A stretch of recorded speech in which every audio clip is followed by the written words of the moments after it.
Voilà, avec Véronique Agranier qui était là la semaine passée et qui nous a parlé donc, de l'astrologie sophronique. Sophianique, oui, donc il vient de Sophie, la sagesse, qui donne des clés de transformation, qui touche le cœur. Et une fois qu'on a touché le cœur, c'est là qu'on peut se transformer. Oui, oui, oui, tout à fait, tout à fait.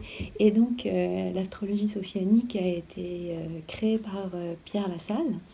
Et il y a un livre, en fait, qui s'appelle justement L'astrologie sophianique de Pierre Lassalle aux éditions Terre de Lumière et qui donne toutes les bases, qui est très clair et très abordable. Oui, donc vous disiez qu'au départ, vous avez lu ce livre-là, Mhm. ça vous a beaucoup apporté. Alors, en fait, c'était des livres précédents encore, parce que celui-ci, il est sorti il n'y a pas très très longtemps. Oui, Mais comment dire, mais les premiers livres d'astrologie de Pierre Lassalle, oui, ont révolutionné ma vie, on va dire. d'accord. Donc ça veut dire qu'on peut déjà commencer par soi-même. Oui, tout à fait, tout à fait. On peut justement, et c'est une des spécificités de cette astrologie, c'est qu'elle est très simple, elle est très abordable. Donc, en même temps, il faut aussi savoir que l'astrologie, c'est un langage, c'est donc un langage symbolique. Donc, ça demande d'arriver à être suffisamment à l'aise avec les symboles. Mais pour certaines personnes, c'est tout à fait possible de commencer à apprendre par elles-mêmes, d'autant que c'est un livre qui est très pratique, très progressif, et qui s'adresse aussi bien à des gens qui débutent qu'à des gens qui ont déjà de l'expérience. Parce que Pierre Lassalle, c'est un découvreur qui amène toujours des choses nouvelles. Et donc, dans son dernier livre qui est sorti en 2015, moi, j'ai découvert des choses que je ne connaissais pas, complètement nouvelles, et c'est passionnant. Mhm. Vous m'avez parlé de la Vierge, puisque je suis Vierge. Redites un petit peu en quelques mots, en quelques clés, parce qu'après, ça m'a fait travailler. Donc, je voudrais bien que vous redisiez un petit peu ces quelques clés que j'ai entendues. Eh bien, justement, puisqu'on parlait de l'astrologie sophianique qui vient de Sophia, la sagesse, la Vierge, c'est le signe de la sagesse. Et donc, quand on est marqué par ce signe, ou quand on a le soleil en Vierge, hein, quand on dit je suis Vierge, par exemple, ça veut dire que le soleil, au moment de notre naissance, transitait le signe de la Vierge. Eh bien, on a une quête de sagesse, une quête de moralité, une quête d'éthique. On a envie d'agir le bien, on a envie d'agir avec moralité, on a envie d'amener du sacré dans sa vie. Et pour y arriver, eh bien, le défi, ça va être justement de se questionner pour aller trouver sa propre éthique en dehors d'une vision trop conditionnée, trop dogmatique, trop rigide. Parce que sinon, la Vierge, elle peut être un de ses grands pièges, c'est qu'elle est très perfectionniste. Elle veut que les choses soient parfaites, nickel chrome, et dans la vie matérielle, c'est impossible. C'est pas possible que ce soit parfait sur. Donc, et si c'est pas parfait, elle n'est pas contente d'elle, elle n'est pas contente des autres. Et donc, à ce moment-là, enfin, elle peut tomber dans la critique ou dans le fait d'être jamais contente. Et la clé, justement, pour elle, c'est de mettre l'essentiel en premier. Ça, c'est fondamental. Euh, Elle a quelque chose, elle a un domaine, un sujet, une passion justement, qui fait écho à son cœur, qui est fondamental pour elle. Et si elle donne du temps à ça, qu'elle y consacre justement suffisamment de temps dans sa journée, dans sa vie, après, tout le reste trouvera sa place et elle sera heureuse. Et en fait, la Vierge, elle a ce problème de ne pas être contente parce qu'en fait, au fond, elle ne se donne pas les moyens de mettre l'essentiel en premier. Mhm. Alors, je ne vous cache pas qu'après ça, ça mûrit dans ma tête. Et j'entendais dans chaque phrase le mot essentiel. Mm. Alors, pas parce qu'on a parlé ensemble de ça, c'est que je me suis rendu compte que c'était effectivement une clé pour moi, que je l'utilisais tout le temps, mais je ne me rendais pas compte. Et effectivement, le fait qu'on ait pu en parler ensemble, eh ben, après, je me suis rendu compte qu'effectivement, ce mot était vraiment une clé pour moi, que je l'utilisais déjà, mais sans conscience. Et ça résume bien ce qu'on dit déjà. Hein. Et c'est vers là que vous allez, en fait. Hein. Oui, tout à fait, merci du retour. Ouais. C'est ça, c'est une astrologie qui fait écho, qui résonne. Elle aide à mettre la lumière sur ce qu'on porte à l'intérieur de nous, soit dont on n'a pas conscience, soit on en a conscience, mais on n'a pas assez confiance, ou on a peur, ou on n'y croit pas. Et le fait qu'il y ait une astrologie, une sagesse, une connaissance qui vient dire mais si, si, si, c'est vrai, c'est ça, ou un astrologue qui vient dire ça, eh bien, ça nous donne justement la force, le courage pour aller de l'avant, pour passer des caps. Mhm. Et c'est vrai que c'est des retours que j'ai souvent eus, notamment après des consultations, de gens qui ont le courage d'aller de l'avant parce que ça leur a donné confiance. Mhm. Mais vous disiez, à mieux se connaître, ça donne confiance en soi. Et oui, parce que en tant qu'être humain, on a un tel potentiel, on a tellement de force, et on est dans une société qui nous incite quand même pas vraiment à le révéler beaucoup, quoi. Donc ça demande de faire des efforts pour aller le chercher par soi-même. Et donc à ce moment-là, on se rend compte qu'en fait, on peut faire beaucoup mieux que ce qu'on pensait. Mhm. Et le thème, c'est passionnant parce que ça va donner un chemin, ça va donner des clés. C'est un peu comme une feuille de route. Mhm. Et donc là, c'est un peu le mode d'emploi de notre destinée. Et ça nous dit, bah oui, tu as ça à faire, tu as tel but de vie. Et évidemment, tu as tel défi à dépasser, telle épreuve à traverser pour y arriver parce que ça va te renforcer. Tu vas grandir comme ça et tu vas pouvoir de cette manière révéler des choses où tu veux, enfin, qui vont te rendre heureux, heureuse et qui vont apporter beaucoup aux autres aussi. Mhm. Est-ce qu'il n'y a pas un petit peu le danger de quand on voit une personne comme vous, de se sentir conditionné, que vous donnez comme ça une orientation, mais que du coup, ben, on se sent conditionné? En fait, c'est une astrologie qui est très respectueuse. Comme elle se pratique avec le cœur, il y a vraiment l'idée d'être à l'écoute. Moi, quand j'interprète une carte du ciel, je me mets à l'écoute. Je l'interprète pas juste avec ma tête, donc pas avec juste le côté de l'astrologue qui sait et qui va dire à l'autre ce qu'il a à faire. Non, surtout pas. Mhm. C'est une astrologie qui souhaite aider les gens justement à prendre conscience de leur libre arbitre. Et pour moi, un astrologue n'a pas, enfin en tout cas moi en tant qu'astrologue, je vais parler de moi, Ouais, ouais. je dis pas aux autres ce qu'ils ont à faire. J'essaye de mettre le plus de lumière sur des chemins qui peuvent se proposer à eux, Mhm. et puis de les éclairer pour que eux fassent le mieux possible leur choix, parce qu'il n'y a que nous qui pouvons faire des choix pour nous-mêmes. Mhm. C'est nous qui allons le vivre. Mais c'est comme si, en tant qu'astrologue, j'essaye de mettre le maximum de lumière. Et grâce à cette lumière, bah, forcément, il y a plein de choses qui s'éclairent. Et quand ça s'éclaire, on se sent mieux, on est moins insécurisé. Quand on est dans l'obscurité, on a toujours peur de se prendre un mur, quoi. Mhm. Hein, quand on ne voit pas. Et dès qu'on voit la lumière, dès qu'il y a la lumière, on sait mieux où sont les obstacles, on sait où sont les aides et on sait se diriger. Oui.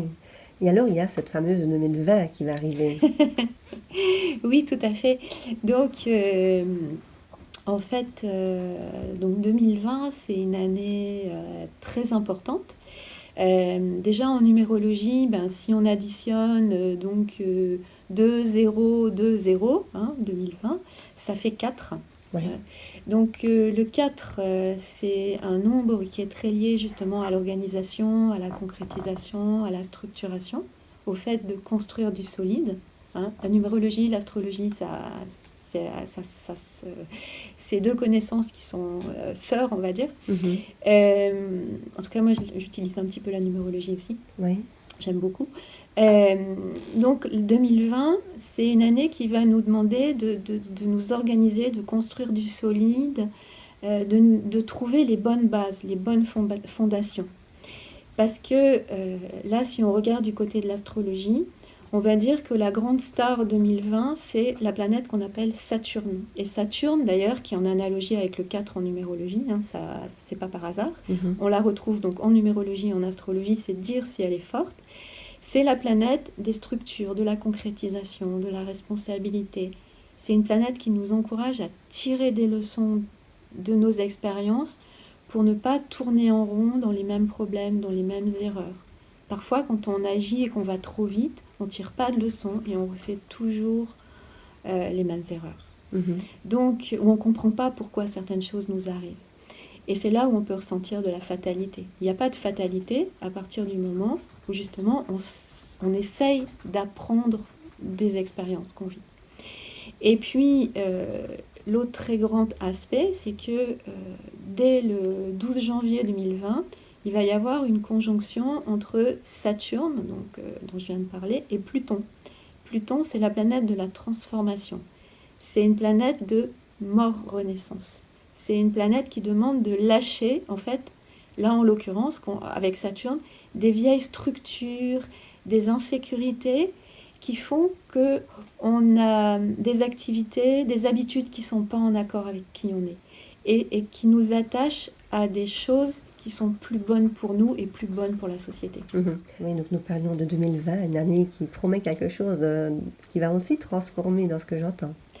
Oui, tout à fait. C'est d'ailleurs important que ça se produise parce que il y a aussi une autre influence très importante, donc à part Saturne et Pluton en Capricorne. Le Capricorne d'ailleurs étant aussi un signe lié aux structures, donc ces deux planètes nous demandent de lâcher des habitudes qui nous poussent finalement à agir trop par insécurité et qui nous mettent dans ce qu'on appelle l'activisme. C'est un des pièges, c'est-à-dire on agit beaucoup dans tous les sens, on n'arrête pas, on ne se questionne pas, on n'écoute pas son cœur et on peut se vider de son énergie. Ça peut générer notamment les burn-out, les choses comme ça. Parce qu'en fait, on se retrouve à agir, mais c'est vide de sens. Donc, c'est pour ça que cette année, en 2020, c'est sûr qu'il y a l'idée de remise en question, de bonne structure, d'organisation, de concrétisation, mais en accord avec nos valeurs. Le mot valeur est fondamental. Donc il y a une grande remise en question des valeurs à effectuer, parce que de l'autre côté, nous avons Uranus, qui est d'ailleurs la planète de l'astrologie, mais qui est la planète de l'originalité, de l'inspiration, de la liberté, du futur, qui se trouve dans le signe du Taureau, donc depuis le printemps de cette année.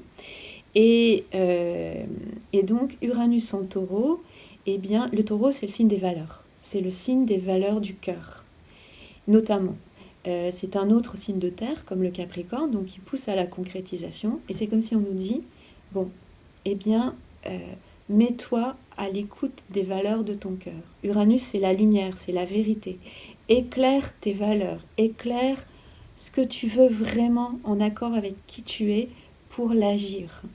Et si tu t'organises, c'est pour ça que j'avais choisi la chanson de Baroeco, Tout est bien organisé. Si on sait s'organiser, mais en accord avec qui on est, en accord avec ce qu'on a à faire, en accord avec notre but de vie, avec notre mission de vie, on a tous une mission de vie différente, unique, spécifique, on a tous une vocation et on a des capacités qui vont dans ce sens-là. Il suffit de la trouver, donc c'est pour ça que c'est très important de se connaître. C'est pour ça que je suis astrologue, parce que la connaissance de soi, c'est fondamental. Et quand on se connaît, eh bien, on peut s'organiser en accord avec ça et de mieux en mieux après aligner sa vie dessus. Et c'est fondamental, pourquoi ? Parce que si on regarde, là, le mois de septembre au niveau du climat, ça a été terrible. Il y a eu des problèmes climatiques terribles tout au long du mois de septembre. Le climat actuel, il est complètement déréglé. Les Bahamas ont été dévastés. Il y a des endroits du globe, que ce soit, on l'a en Europe, on l'a en Amérique, on l'a en Russie. La neige qui arrive beaucoup plus vite, il fait très froid. Enfin, on a un climat qui est complètement déréglé. Ces problèmes qui nous sont montrés en miroir par le climat, eh bien, nous montrent qu'on n'est pas à l'écoute de nos vraies valeurs, qu'on est accroché à des valeurs qui finalement contribuent, si on ose regarder en face, à détruire la planète.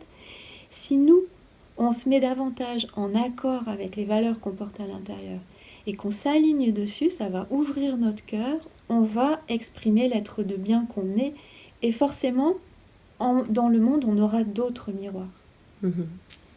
Ça fait écho à tout ce que je rencontre auprès des personnes que je vois dans des événements personnels, elles sont toutes en quête de ça en finalité. On a plein des voies différentes pour y arriver. Ce que j'aime, c'est vraiment la façon dont vous en parlez. Parce que vous résumez en finalité, en quelques mots, ce que tout le monde ressent.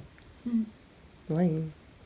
Donc ça donne envie d'aller chez vous, en tout cas, de recevoir son plan astral.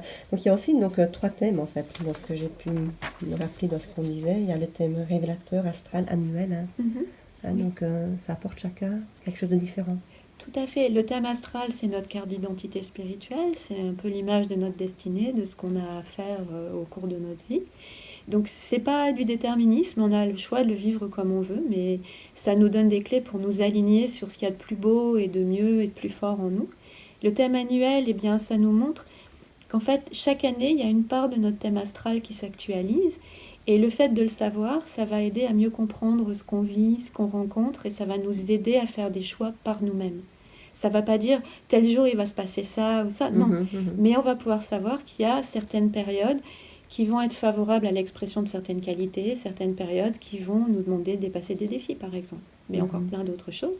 Et on peut faire aussi un thème relationnel.